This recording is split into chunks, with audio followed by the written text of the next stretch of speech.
wassalatu wassalamu ala asyrafil anbiya'i wal mursalin wa ala alihi washabihi ajma'in. Assalamualaikum warahmatullahi wabarakatuh. Salam ukhuwah, salam kasih sayang dan salam hormat.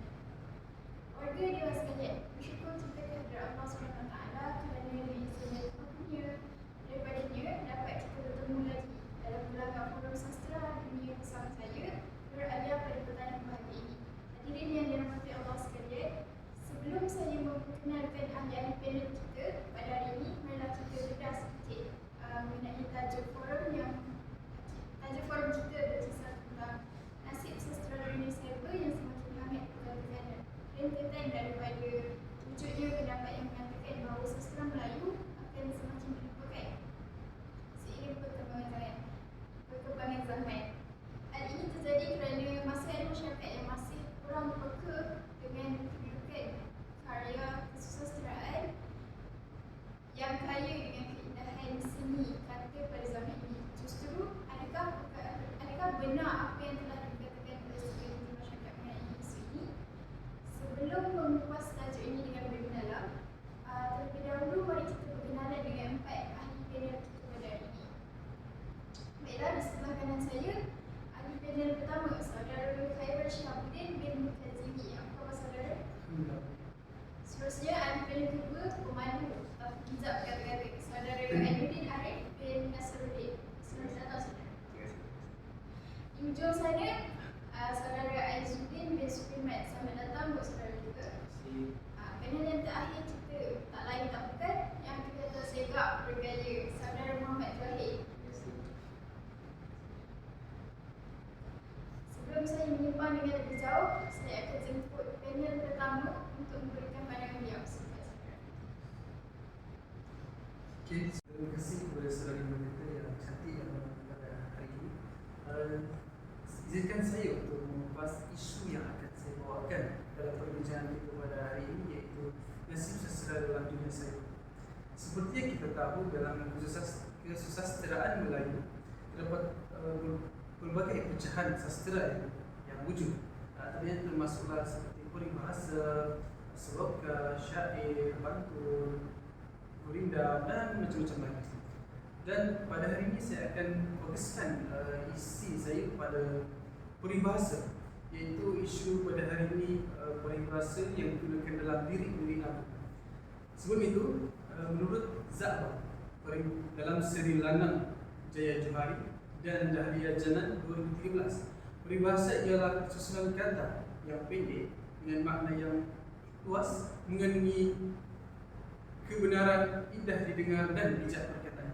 Berdasarkan pernyataan tersebut, peribahasa merujuk kepada ayat atau kelompok ayat yang mempunyai susunan yang tetap dan mengandungi pengertian tertentu. Sebagai contoh, pada hari ini kita boleh lihat di mana beberapa pengamal muzik terkenal tanah air yang menggunakan peribahasa dalam lirik lagu mereka. Sebagai contoh, lirik lagu Belai yang dinyanyikan oleh Am Syarli dan Bunga, iaitu kita lihat pada rangkap ke-8 lagu tersebut kita dapat lihat penggunaan peribahasa di situ, iaitu biduk serta pula. Walaupun peribahasa tersebut bukanlah peribahasa yang betul. Peribahasa yang betul adalah ada biduk serta pula. Hal sebegini sepatutnya tidak terjadi kerana ia boleh mendatangkan kesalahpahaman apabila orang mendengar atau membacanya. Jadi itu sahaja daripada saya serahkan kepada panel yang lain. Terima kasih saudara. Seperti yang kita nampak pada hari ini, kebanyakan sastra tidak lagi dimasukkan ke dalam yang dicyberkan, tidak lagi menunjukkan unsur-unsur keindahan dalam filem contohnya. Menurut artikel yang ditulis oleh Abdul Alim Ali, beliau menerangkan bahawa sastra yang digunakan untuk perfilman dapat adaptasi yang kini tidak lagi menggunakan sastra Melayu yang asli ataupun tradisional yang kita katakan. Karya kesusastraan Melayu tradisional memperlihatkan corak kehidupan dan juga corak pemikiran orang Melayu pada zaman dulu. Perubahan demi perubahan yang dialami oleh orang Melayu hingga ke hari ini menunjukkan corak kehidupan dan pemikiran mereka juga turut berubah.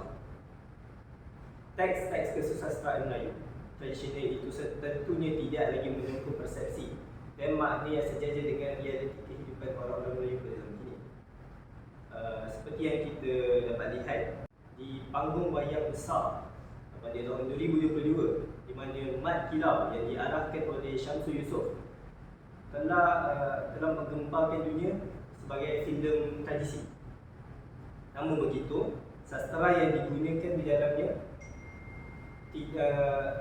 bahasa-bahasa yang digunakan di dalam filem tersebut tidak sejajar dengan sastera yang cantik dan digunakan pada orang-orang Melayu masa dulu. Ini adalah kerana bagi memudahkan penonton untuk memahami dan mengecapi dialog-dialog yang ingin disampaikan oleh pelakon-pelakon tersebut. Itu saja dari saya.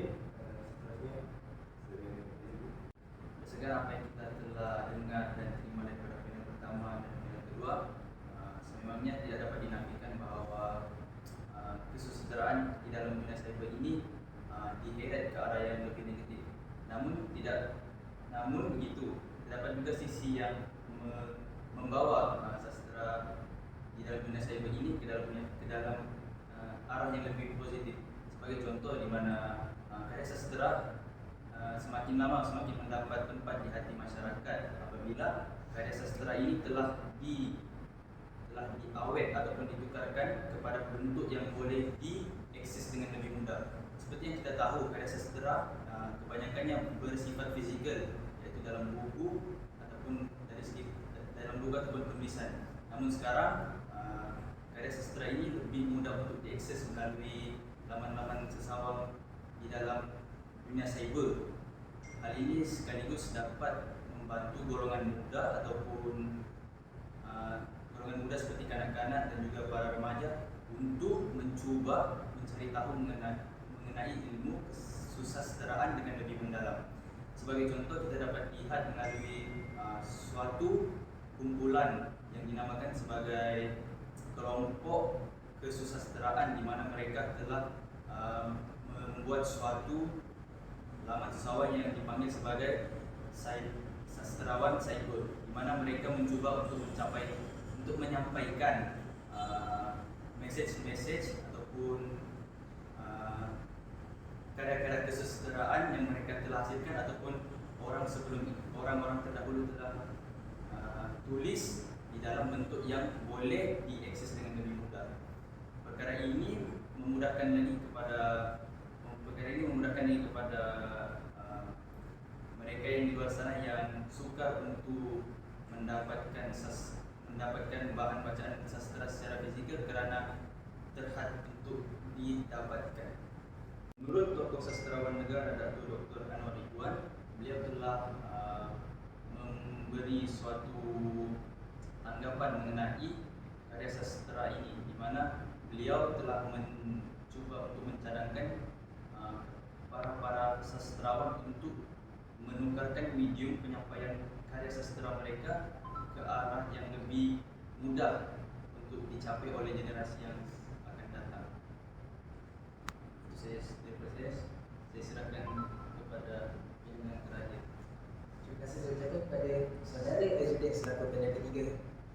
Akhir sekali saya ingin berkongsikan tentang pembacaan yang telah saya lakukan terhadap penulisan hasil jurnalis Daeng Ramli Akil yang bertajuk Media Sosial Semarakan Sastra yang ditulis dalam akhbar Mingguan Malaysia.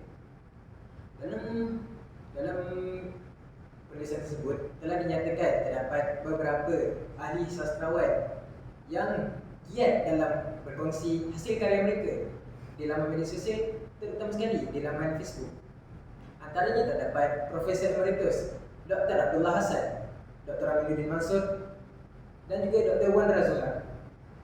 Dr. Abdullah Hasan merupakan seorang yang giat dalam menghasilkan karya dan memuatkan karya beliau di laman media sosial Facebook, terutama sekali cerita kemasyarakatan. Dr. Aminuddin Mansur pula merupakan seorang yang gemar dalam menghasilkan karya berirama dalam bahasa Melayu. Menurut Daeng Ramli Akil lagi, beliau merupakan seorang yang menghasilkan karya yang berpuitis, sopan nilainya serta bijaksana. Ditambah lagi oleh Dayang Ramli Akil bahawa para penulis karya berpendirian bahawa kebanyakan karya yang dimuat naik ke laman media sosial merupakan karya yang mempunyai kualiti di mana pembaca boleh mendapatkan maklumat daripada karya tersebut, sekurang-kurangnya maklumat ejaan yang tepat dalam bahasa Melayu. Dapat saya simpulkan di sini bahawa nasib karya dalam dunia media sosial masih lagi dalam keadaan yang baik dan juga terjaga kerana mereka yang giat memaknai hasil karya mereka itu merupakan seorang yang ilmuwan serta berpengetahuan dalam sastra. Namun begitu, saya masih berharap lagi agar lebih ramai pengkarya sastrawan di luar sana yang sudi memaknai hasil karya mereka di laman media sosial agar dapat menarik pembaca-pembaca lain untuk turut mencintai sastra dan juga turut sekaligus dapat mencintai budaya Melayu kita sendiri. Itu sahaja daripada saya serahkan kembali kepada saudari moderator kita. Terima kasih keempat-empat panel yang telah memberikan